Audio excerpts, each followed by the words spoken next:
નર્મદા જિલ્લાના ધારાસભ્ય ડોક્ટર દર્શના દેશમુખ અને ભરૂચના સાંસદ મનસુખ વસાવા વચ્ચે ચાલી રહેલો વિવાદ હવે ખુલ્લી રાજકીય ટકરાવની સ્થિતિએ પહોંચી ગયો છે. ગત રોજ નર્મદા જિલ્લામાં યોજાયેલી પત્રકાર પરિષદમાં ડોક્ટર દર્શના દેશમુખે સાંસદ મનસુખ વસાવા ઉપર ગંભીર આક્ષેપો કર્યા હતા.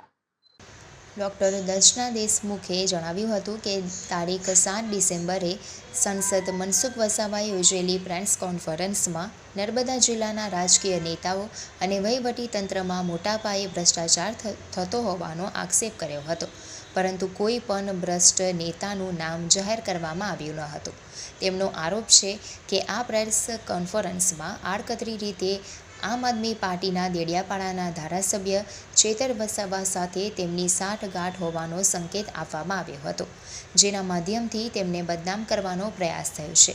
આ સાથે જ ડૉક્ટર દર્શના દેશમુખે સાંસદ સામે માનહાનિનો કેસ દાખલ કરવાની ચીમકી પણ ઉચ્ચારી હતી. આ નિવેદનો બાદ નર્મદા ભરૂચ જિલ્લાના રાજકીય માહોલમાં ગરમાવો ફેલાયો છે. આ મામલે આજે દિલ્હીથી ભરૂચ પહોંચેલા સાંસદ મનસુખ વસાવાએ ભરૂચના સર્કિટ હાઉસ ખાતે પત્રકારો સાથે વાતચીત કરી ડૉક્ટર દર્શના દેશમુખ અને ચેતર વસાવા ઉપર પ્રત્યાઘાત કર્યા હતા. સાંસદ મનસુખ વસાવાએ જણાવ્યું હતું કે કેવડિયા કોલોની ખાતે યોજાયેલી એકતા પરેડ દરમિયાન દેશના વડાપ્રધાન નરેન્દ્ર મોદીની હાજરીને લઈને થયેલી બેઠકમાં આમ આદમી પાર્ટીના દેડિયાપાડાના ધારાસભ્ય ચેતર વસાવાએ અધિકારીઓ ઉપર ખર્ચ મુદ્દે દબાણ કર્યું હતું, ત્યારે નર્મદા જિલ્લાના ધારાસભ્ય ડૉક્ટર દર્શના દેશમુખ એકદમ મૌન રહ્યા હતા. વધુમાં તેમણે આરોપ લગાવ્યો કે આમ આદમી પાર્ટીના એક નેતાએ એક અધિકારી પાસે ₹75 લાખની માંગ કરી સમગ્ર મામલો દબાવી દેવાની વાત કરી હતી. આ ઘટનાને પગલે જ પોતે નર્મદા જિલ્લામાં પત્રકાર પરિષદ યોજીને જવાબ આપ્યો હોવાનું મનસુખ વસાવાએ જણાવ્યું હતું. ડૉક્ટર દર્શના દેશમુખ અંગે તેમણે કહ્યું હતું કે તેમણે આક્ષેપ કરીને પોતાના જ પગ ઉપર કુહાડો માર્યો છે.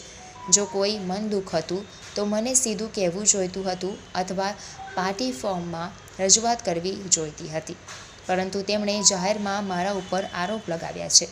બંનેને કોઈ પણ પ્રકારનો ડર લાગ્યો છે, એટલે મારી સામે આક્ષેપો કરવામાં આવી રહ્યા છે. એક જ પક્ષના આગેવાનો એકબીજા સામે ખુલ્લેઆમ આરોપ પ્રત્યારોપ કરતા રાજકીય વાતાવરણ વધુ તણાવપૂર્ણ બન્યું છે. જો આ 75 લાખની જે વાત છે એ સ્વાભાવિક છે કે અધિકારીઓ પણ એક અધિકારી છે, કર્મચારી છે, એની બી કેટલીક બધી મર્યાદા હોય છે. આખો મામલો મેં સરકારમાં મોકલ્યો છે. સરકાર સરકારી રીતના તપાસ કરે છે. 75 લાખ જે આમ આદમી, હું બહુ સ્પષ્ટ કહું છું કે આમ આદમી પાર્ટીના નેતાએ એ માંગ્યા છે અને ત્યાર પછી અધિકારી રજા પર જતો રહ્યો છે. જેને જિલ્લાના વડાને ઉચ્ચ અધિકારીને જે જાણ કરી એ અધિકારી જતો કે એને બહુ ધમકાવવામાં આવે છે. આખી સ્થિતિ ત્યાંને જે ઘણા લોકોને ખબર નથી. ત્યાંની એક એવી ટોળકી છે કે આવા અધિકારીઓ કોઈ પણ રીતના કોઈ વાત લીકેજ કરે તેને કોઈ રીતના હેરાન કરવાનો, અને ભૂતકાળના વિડીયો છે અધિકારીને બેફામ પ્રકારની આમ આદમી પાર્ટીના લોકો જે ગાળાગાળી કરે છે. તો આ સ્થિતિ છે. એટલે સ્વાભાવિક છે કે કેટલીક વખતે અમારી મર્યાદા હોય છે. એમને કાલે હું નામ બોલી દઉં કે જિલ્લાના કયા અધિકારીએ મને આ 75 લાખની વાત કરી, એનું પણ મારું ભવિષ્ય વિચારવું પડે ને. આપણે દર્શનાબેનની પણ વાત કરી કે એમને કોઈ ડર બેસી ગયો, એવો સ્પષ્ટ આપનું બી નિવેદન છે. તો એવો કયો ડર આપને લાગે છે કે જે દર્શનાબેનને છે અને એમને પછી છેલ્લે આટલું બધું નિવેદનો કર્યા? કઈ કહી શકાય તો કેવડિયા કોલોનીની અંદર ગરડેશ્વર વિસ્તાર છે કે કેવડિયા વિસ્તારની અંદર કેટલાક જે બાંધકામો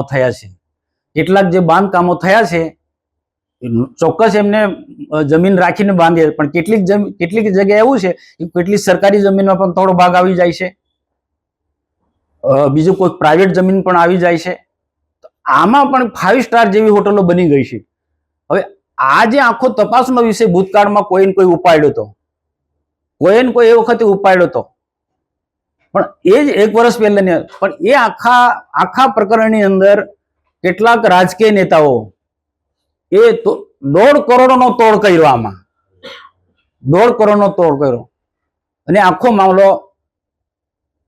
વાઇન્ડ અપ થઈ ગયો.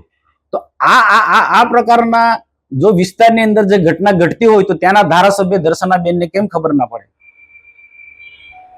આને લઈને હું એવું નથી કહ્યું કે દર્શનાબેન કે દર્શનાબેનના માણસો આમાં ઇન્વોલ્વ છે, પણ હું ચોક્કસ કહી શકું કે આ જે લોબી છે એ બિલ્ડર લોબી છે, જમીન દલાલો છે, કે તોડપાણી કરનારા લોકો જે છે, કે આ જે લોકો એ કોઈ ને કોઈ રીતના ધારાસભ્ય દર્શનાબેન પર પ્રેશર લાવ્યા હશે તો જ આ પ્રશ્નને ડાયવર્ટ કરે ને. બાકી ખરેખર તો એમને મને સમર્થન કરવું જોઈએ.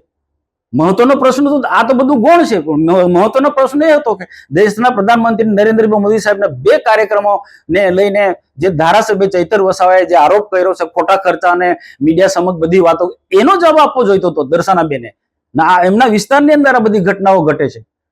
તો આ કોઈક ને કોઈક પ્રકારે આવા લોકોના દબાણના કારણે બેને આખો પ્રશ્ન ડાયવર્ટ કરવા માંગે છે.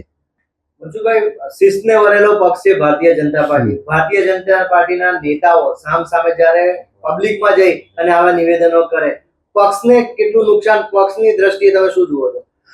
જો મારો એક ઇતિહાસ તમે બધા જાણો છો, ભરૂચના મિત્રો, પત્રકાર મિત્રો તો ખાસ, કે 1998 થી હું ભારતીય જનતા પાર્ટીમાં ચૂંટાઈને જઉં છું. 95 માં સરકારમાં, કેશુભાઈની સરકારમાં મંત્રી પણ હતો. ઠીક છે, કોઈક અમારા કાર્યક્રમ હોય તો કોઈક મિત્રને, કોઈ બિલ્ડરને અમે કહીએ કે ભાઈ આ કાર્યક્રમ, પણ વ્યક્તિગત રીતના ક્યાંક પણ મેં ઉઘરાણું કર્યું નથી. પાર્ટીના શિસ્ત મૂલ્યો, સરકારનો પારદર્શક વહીવટ મેં હંમેશા ફોલો કર્યો છે. અને એવા ભારતીય જનતા પાર્ટીમાં મારા જેવા અનેક લોકો છે, કેન્દ્રમાં અને રાજ્યમાં, પણ ક્યાંક કોઈક ને કોઈક કેટલાક એવા લોકો હોય કે જે પાર્ટીના શિસ્તને કે પારદર્શકને ના માનતા હોય. એવા લોકો એવા ગણ્યા ગાંઠ્યા લોકો આખી સરકારને, આખી પાર્ટીને બદનામ કરે છે. એટલા જ માટે મેં ખુલ્લા પાડે છે એમને. આવા જે પાર્ટીની ગાઈડલાઈન તોડનારા લોકો હોય, કે સરકારનો આખો ધ્યેય છે એને તોડનારા લોકો હોય, એવા લોકોને એટલા માટે હું ખુલ્લા પાડું છું. બાકી મારો બીજો કોઈ આશય જ નથી, ને કોઈ મારું કોઈ વિરોધી નથી, ને કોઈ મારું બગાડતું પણ નથી. પણ આમ પ્રજા હેરાન ના થાય અને કોઈ ખોટા લોકો ફાવી ના જાય. હું આટલે દર્શનાબેનને આજે પ્રશ્ન પૂછું કે ચૈતરભાઈ વસાવા આટલા ટાઈમથી ભાજપ વિરુદ્ધમાં, સરકાર વિરુદ્ધમાં, ભાજપના મંત્રીઓના વિરુદ્ધમાં બેફામ બોલે છે, કેવડિયામાં આવીને એક પણ દિવસ ધારાસભ્ય દર્શનાબેન એને જવાબ કેમ નથી આપ્યો? એ પણ મારો પ્રશ્ન